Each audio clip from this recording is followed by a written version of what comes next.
kami dari jurusan Pendidikan Kimia Universitas Musamus. Universitas Musamus merupakan satu-satunya universitas negeri di Kabupaten Merauke, Papua. Penegriannya tahun 2011 yang terdiri dari 6 fakultas dan 29 jurusan. Adapun beberapa fasilitas yang dimiliki oleh Universitas Musamus Merauke, yaitu ruang perkuliahan, bis kampus, perpustakaan 3 lantai, dan laboratorium di setiap jurusan, serta beberapa kantin di setiap fakultasnya.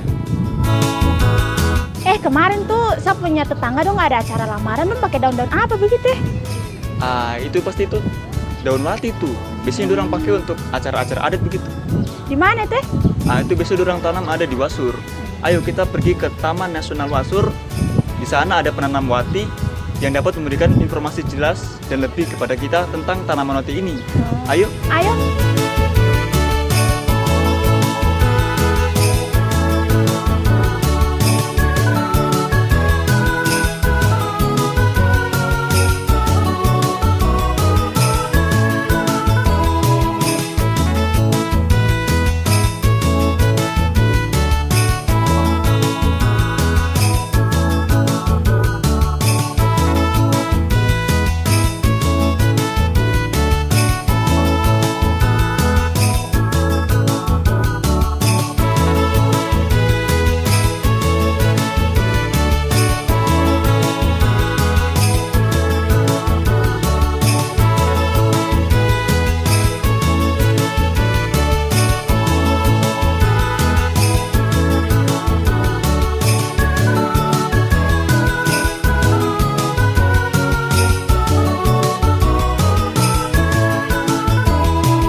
Selamat siang. Selamat siang Bapak. Iya. Kami dari mahasiswa Universitas Musamus bertujuan untuk mewawancari Bapak sebagai narasumber untuk masalah tanaman wati ini. Sebelum itu, izinkan kami memperkenalkan diri. Perkenalkan, nama saya Fatar Dino Siregar, sedangkan kakak satu ini Sinflorosa Silvia Katkirik, dan kami sekarang sekarang di sini di salah satu orang yang tanam wati. Untuk itu kami persilakan kepada Bapak untuk memperkenalkan Bapak punya nama. Baik, terima kasih. Nama saya Ideal Cambu. Kebetulan saya di sini sebagai pengelola penanaman wati. Wati ini pun juga sudah dari turun temurun dari tete nenek moyang yang sudah biasa tanam ini, wati ini. Dan wati ini pun juga tidak bisa ditanam oleh orang sembarangan, kecuali dia punya keturunan atau DNA-nya sudah biasa tanam wati. Jadi pantas keturunannya ke depan akan juga menanam wati. Pohon wati ini di sini Bapak di sini jenisnya tuh cuma yang ini kah atau jenisnya tuh ada yang lain lagi? Jadi ada 4 macam wati, 4 macam tanaman wati yang biasa dikonsumsi oleh orang tua.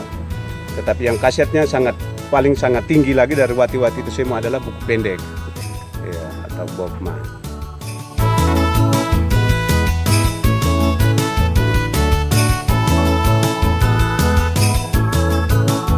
Oke, mungkin selain itu kegunaannya apa saja Bapak kira-kira untuk ini, tanaman wati ini? Ada banyak kegunaannya. Yang kegunaan yang pertama adalah untuk lepas lelah. Ketika orang tua capek, orang akan konsumsi wati. Ya.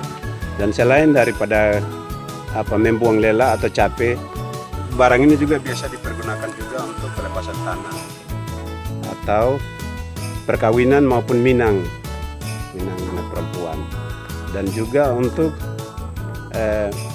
acara-acara ketika membuang kekuatan-kekuatan gaib yang tidak baik biasa dibuang. Biasa kalau macam dalam acara adat itu cara penggunaan daun watinya seperti bagaimana?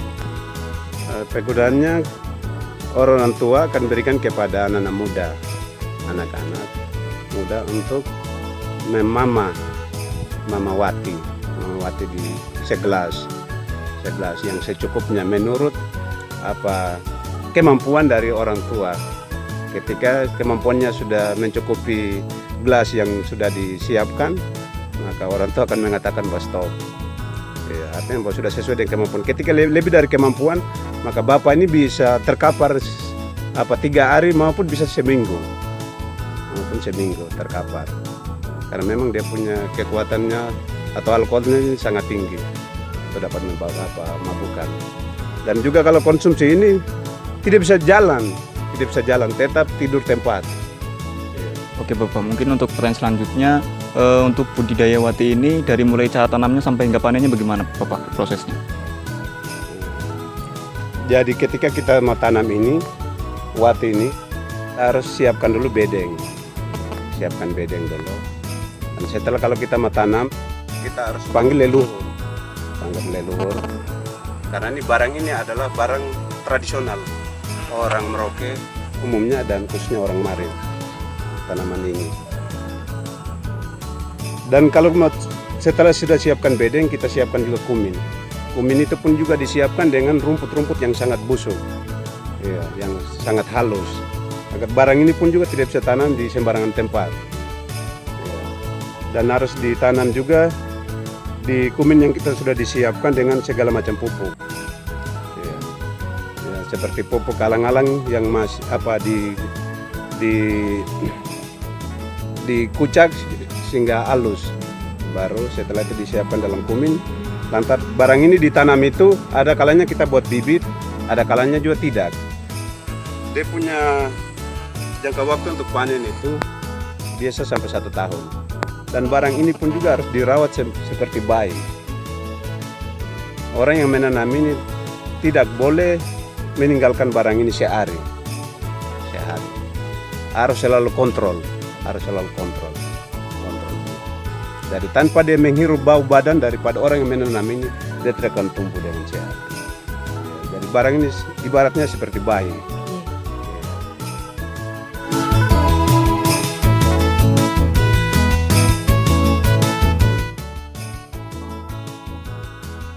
Ibu, kandungan zat kimia daun wati itu apa saja sih? Senyawa-senyawa yang ada di daun wati itu ada senyawa kapalakton, kemudian ada metistisin, dihidrometistisin, kemudian ada kawain dan dihidrokawain. Sebenarnya ada banyak sih senyawa-senyawanya, tapi 5 itu adalah yang utama. Katanya tanaman daun wati itu bisa menenangkan, Bu. Terus senyawa apa sih yang bersifat menenangkan itu? Jadi istilah penenang atau menenangkan itu kalau dalam kimia itu namanya anestetik. Di tanaman daun wati ini yang bersifat anestetik adalah metistisin dan dihidrometistisin.